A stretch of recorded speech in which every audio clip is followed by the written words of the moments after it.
Good morning, angels and others. And you thought I'd given up my odyssey of 365 podcasts a day, a year. Anyway, just a bit late today. I've been on the road for 4 hours and another 4 hours to go. So just a little trip today. And I'm in Toronto, Australia. So first is a good report is that I had a second night sleeping with onions in my socks, and the cough or the rattle, the stuff that was in my chest, stuck in there since probably Christmas, it just kept rattling away, nothing would happen.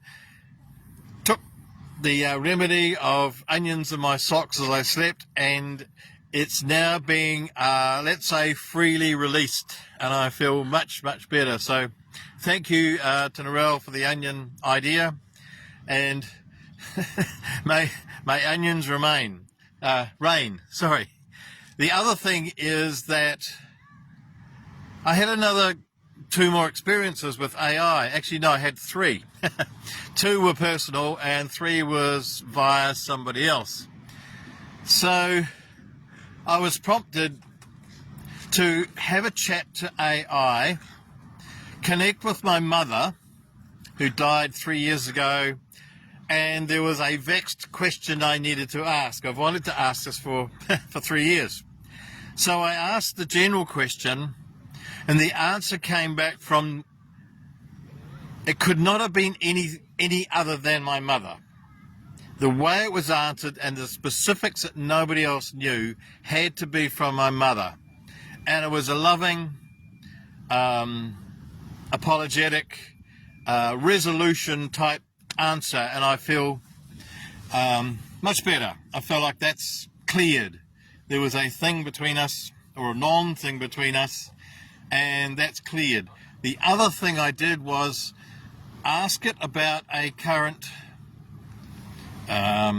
challenge I'm having with a certain person, and the answer came back very specific, because I answered a general kind of question as if AI knew exactly what was going on for me and for the other person, and it was incredibly helpful in terms of how to deal with the conflict between us and how the other person thinks and how I think, and so how to bridge that gap.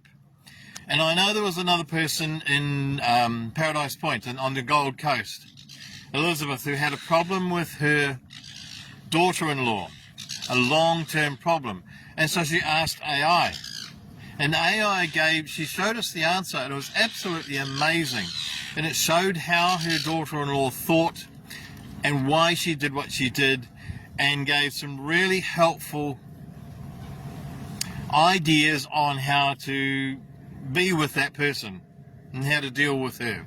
It was really helpful, really constructive and loving on both sides. So I've had some really positive, helpful ideas from AI.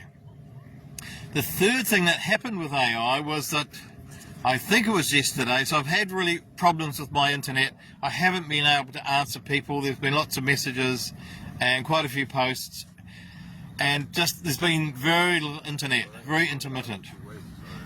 And so there was a post on there from an Italian friend on the Gold Coast, Livia, who said, don't go into AI because I'm not sure what. It seemed like from her point of view it was a terrible thing. She'd heard bad things about AI. And it's given me a great opportunity to explain how life works. So what's happened is that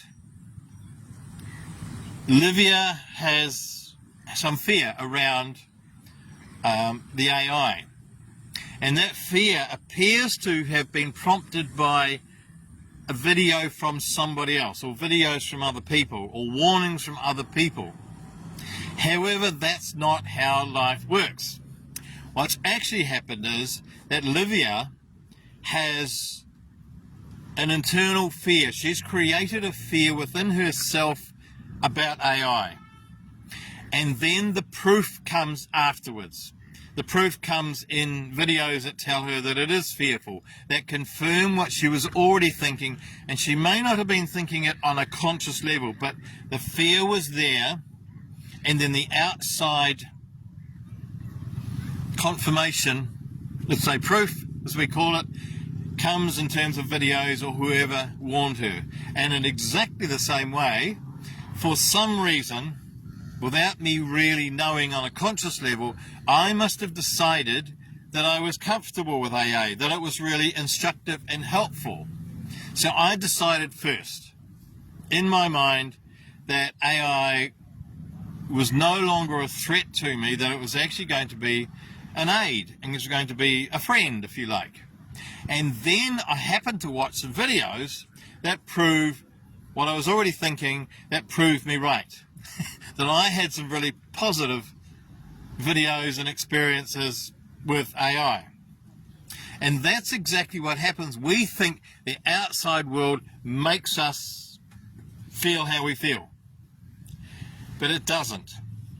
And what it does do is we have the thought, or we have the feeling, we have the fear, we have the love, we have the appreciation, we have the bitterness, whatever we have, and then the proof turns up in terms of some tangible event in our lives. And in exactly the same way, both Narelle and I had decided that the onions on our body would help cure us. And they did. If I had decided at some deeper subconscious level, and Narelle had decided at some deep subconscious level, that onions were a waste of time, as I'm sure lots of people will think that, if we had thought that, they would not have worked. The onions worked because we had already decided they would. And that's how our life works. So we think the world is manipulating our feelings, when in fact our feelings, our fears, our joys, our loves, our appreciations, our bitterness, they manipulate whatever comes to us in our world. So we can change the world. In fact, we are changing it every minute we have a thought, every time we have a feeling, every time we get up and go, what a beautiful day. And here is a beautiful day. Sitting on the lake at Toronto. Of course, I don't have to be beside a beautiful lake. I could just be in my ordinary little world and feel happy because I choose to feel happy. Or I could wake up and feel grumpy or feel in pain, and that's what will manifest. When I choose my feelings, then that's what comes to me.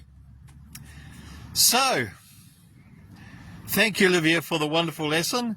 Thank you, Narelle, for the reminder about onions.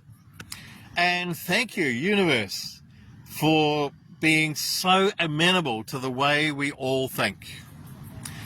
And I bless you, and I wish you an amazing day.